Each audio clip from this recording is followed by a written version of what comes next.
Bien dicen que cada persona es un mundo, y es que la vida es un azaroso viaje que nos lleva por momentos de felicidad plena y también de tristezas. Lamentablemente el destino a veces parece ser caprichoso, y ni siquiera el hecho de nacer en una familia acomodada y con grandes privilegios puede asegurar la felicidad, y esto incluye a las reinas, como ya lo vimos en la primera parte de este video.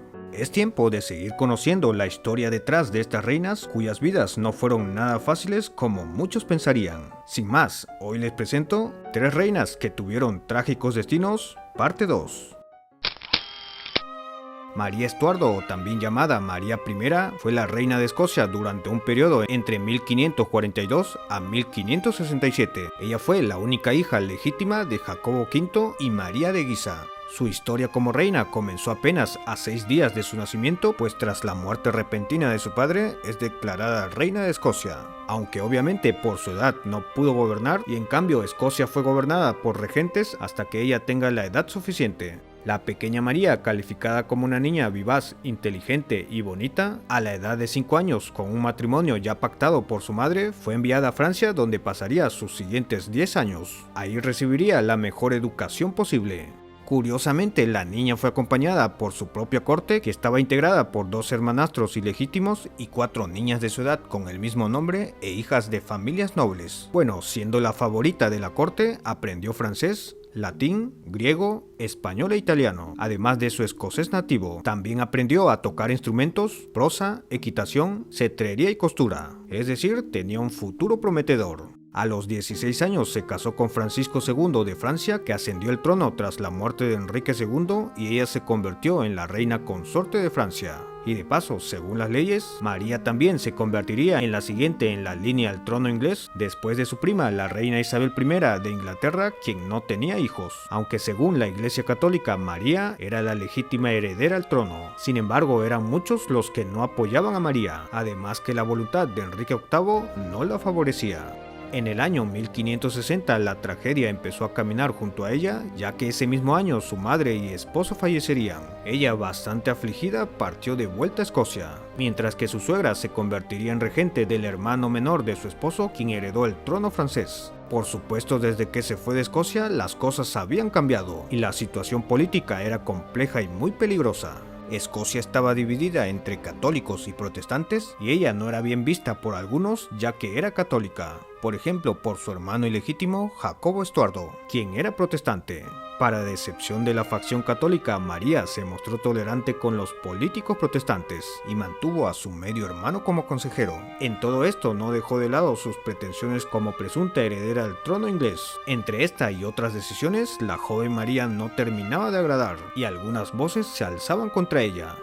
En 1565, María se volvió a casar con Enrique Estuardo, descendiente igual que ella de Enrique VII de Inglaterra. Sin embargo, al ser uno de los principales líderes católicos, causó la protesta de su medio hermano, que organizó junto a otros lores protestantes una rebelión contra ella. Sin embargo, Jacobo Estuardo y los nobles son derrotados y se marchan al exilio. El matrimonio, por cierto, tampoco fue bien visto por su prima Isabel, quien se sentía amenazada, ya que cualquier hijo de este matrimonio podría reclamar su derecho al trono de Escocia e Inglaterra. Al poco tiempo, María queda embarazada. Sin embargo, la suerte parecía ser esquiva para la joven, ya que su esposo, para empezar, exigía que se le diera el título de rey, y además estaba celoso de la amistad de la reina con su secretario llamado David Rizzio, así que conspiró junto a otros nobles y lo asesinaron delante de ella, y este fue el motivo de la ruptura de este matrimonio, una situación obviamente traumático para ella y difícil de olvidar. Tras esto, el nacimiento de su hijo y otros acontecimientos, se dice que María y los principales nobles se reunieron para intentar dar solución al problema que representaba a su esposo, y probablemente entre los lores se acordó su eliminación.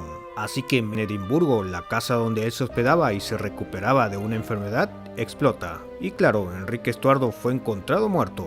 Este acontecimiento, lejos de ayudarla, hundió aún más su reputación, y James Hepburn, conde de Bothwell, fue considerado como culpable del asesinato, aunque luego fue absuelto. Este hombre, por cierto, logró convencer a un grupo de lores de apoyar su objetivo de casarse con la reina. Fue así que poco después María, bien sea por voluntad o por la fuerza, fue llevada al castillo de Dunbar. Fue en esas circunstancias que se casaron en una ceremonia protestante.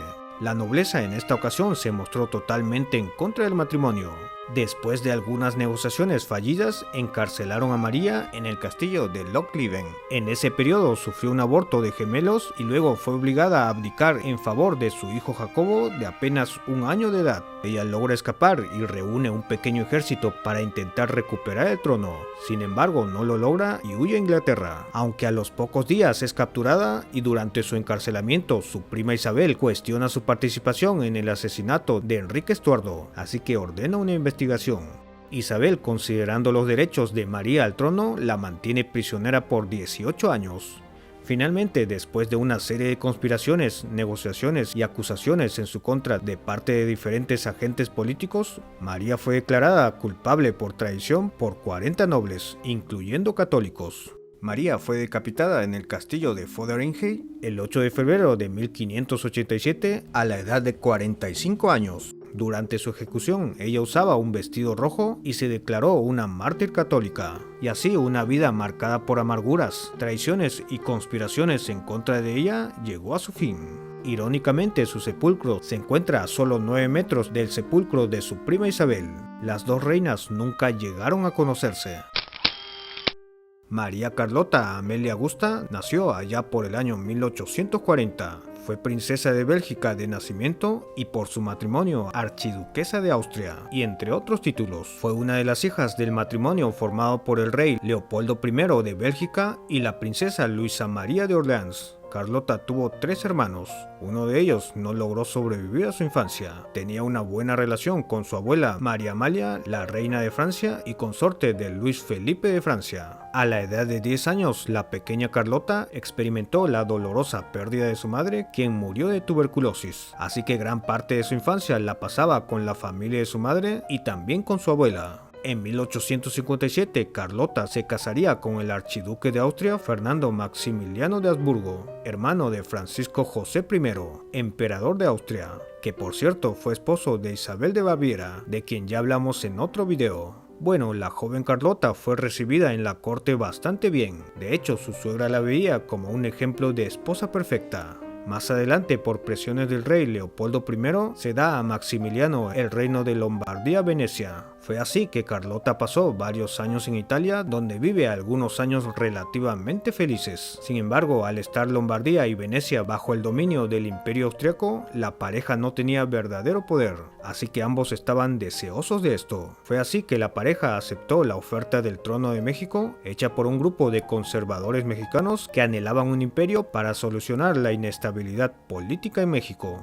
El 10 de abril de 1864 fueron coronados en la Ciudad de México y escogieron como residencia imperial el castillo de Chapultepec, y Carlota ahora tomaba el nombre de Carlota Amalia de México. Carlota desde el principio se mostró con un carácter decidido y dispuesta a participar en la política imperial, mientras su esposo se involucraba en proyectos de reformas de México, sin dejar de lado los grandes bailes y recepciones en su palacio y todo lo que conllevaba a su cargo. Intentó frenar de alguna manera la inestabilidad política en México y apoyó en todo lo posible al emperador, y mientras este no estaba, ella encabezaba la regencia del imperio. Hizo cambios importantes como la abolición de los castigos corporales y la justa limitación de las horas de trabajo, así como impulsar empresas de ferrocarriles, el transporte a vapor y el telégrafo. Carlota, una mujer que contaba con amplios conocimientos en política, geografía, música y artes, que hablaba francés, alemán, inglés, italiano y español, jugó un importante papel para México en esa época, impulsando proyectos y haciendo cambios notables e influyendo sobre su esposo. Sin embargo, en la vida personal de la pareja, las cosas no andaban tan bien. Con el paso de los meses, la pareja fue distanciándose al punto que dormían en aposentos y camas separadas. Los rumores de las infidelidades de Maximiliano pronto estaban en boca de todos. El hecho de que la pareja no había tenido hijos también afectó su matrimonio, y pronto ella vio que el distanciamiento con su esposo era cada vez más grande, y al mismo tiempo Maximiliano privó paulatinamente la participación de la reina en la política, aislándola más a un ámbito privado. Para sumar a sus problemas, este imperio mexicano fue breve, y apenas unos pocos años después, debido a los choques entre la guerrilla republicana y los ejércitos imperiales mexicanos y franceses, así como la imposibilidad de Maximiliano para mantener el control militar del país, pronto el imperio tambaleó. Ante esto, Carlota viajó a Europa en busca de ayuda. Se entrevistó con nobles e incluso con el mismo papa. Lamentablemente no logró conseguir su objetivo. En su desesperación por buscar ayuda, se dice que empezó a perder la cordura, y ese desequilibrio mental se incrementó aún más tras el fusilamiento de su esposo al ser aprehendido en Querétaro. Apenas 3 años duró el imperio, y Carlota parecía derrumbarse con él. Ahora ella era apenas una sombra de lo que fue, mostrando cada vez más signos de inestabilidad mental, siendo examinada a petición de su hermano Felipe por médicos que finalmente la declararon demente. A partir de ahí, Carlota pasó el resto de su vida en aislamiento en diferentes castillos de Italia y Bélgica, hasta que finalmente falleció de neumonía en 1927. Según el historiador Louis Wakeman, sus últimas palabras fueron las siguientes: todo aquello terminó sin haber alcanzado el éxito. Por último en esta lista tenemos a Ana Bolena, quien llegó a ser la reina consorte de Inglaterra. Ella nació entre los años 1501 y 1507 en Rochford Hall, condado de Essex, Inglaterra. Fue hija de Thomas Bolena e Isabel Howard, quienes pertenecían a las familias más influyentes de la nobleza inglesa. Ana fue conocida por su carácter fuerte, así como por su belleza. Gran parte de su infancia pasó donde después de los 15 años llegó a ser dama de honor de la reina Claudia de Francia, con quien pasó 7 años. Allí completó sus estudios y se desarrolló en la moda y en la filosofía francesa, además de aprender sobre cultura y etiqueta. En 1522 regresó a Inglaterra y ocupó el lugar en la corte como dama de la reina Catalina de Aragón, quien fue la primera esposa de Enrique VIII. Ana, con sus 26 años, empezó a llamar la atención del rey de 38 años. En aquel entonces su esposa de 46 años al parecer no gozaba de buena salud y solo había llegado a tener una hija. Bueno, ambos se conocieron en un baile en el Palacio Arzobispal de Battersea. Se dice que su atractivo impresionó a toda la corte y pronto estaba rodeada de admiradores, entre ellos un noble llamado Henry Percy. Sin embargo, aparentemente el rey, valiéndose de tretas, impidió la boda de ambos, aunque la historia sobre su relación es confusa. Como sea, el rey, ahora con el camino libre, se dispuso a seducirla. Sin embargo, en un primer momento ella se resistió, aunque más adelante aceptó su propuesta de matrimonio. Algo bastante conveniente para el rey, pues justamente Ana había llegado en un momento en el que había un grave problema de sucesión, y la búsqueda de un heredero legítimo era una prioridad para el rey, ya que Catalina de Aragón, su esposa, solo le había dado una hija, y Ana era la esposa ideal para él. En 1527 el rey solicitó formalmente al papado la anulación de su matrimonio con Catalina, argumentando que la reina era la viuda de su hermano Arturo, muerto cuando aún era príncipe de Gales. Para este momento el rey y Ana ya habían comenzado una relación, y 2 años después, luego de una ardua lucha, el papa le negó el divorcio al rey, así que el matrimonio era imposible y tener herederos con derechos legítimos al trono también. Todo esto precipitó el fin de la jurisdicción papal sobre la Iglesia de Inglaterra y la constitución de una nueva religión, la anglicana, influida por la Reforma Luteriana. En 1533 se casa con Ana Bolena de forma secreta, aunque al poco tiempo el embarazo de Ana hizo imposible guardar el secreto, y poco después el matrimonio llegó a ser considerado legítimo. Tras ser coronada, la nueva reina dio a luz a Isabel I, y el hijo varón se seguía esperando. Sin embargo, la fortuna no estaba de su lado, ya que tuvo un aborto y cuando por fin dio a luz a un varón, este murió a las pocas horas. Al mismo tiempo, una crisis familiar y el desinterés de su esposo en ella empezaban a pasarle factura. En 1536, un suceso marcó el triste destino de la reina. Mientras estaba en un torneo en Greenwich junto al rey, Ana premió a uno de los concursantes de una manera que el rey interpretó como sospechosa. Sea como fuere, el rey estaba bastante celoso y a las pocas horas mandó arrestar a todos los supuestos amantes de Ana, incluyéndola a ella. Después de estar varios días encerrada, en un tribunal de 16 lores, se le declaró culpable de los crímenes de adulterio, incesto y traición. Un juicio bastante sospechoso y polémico.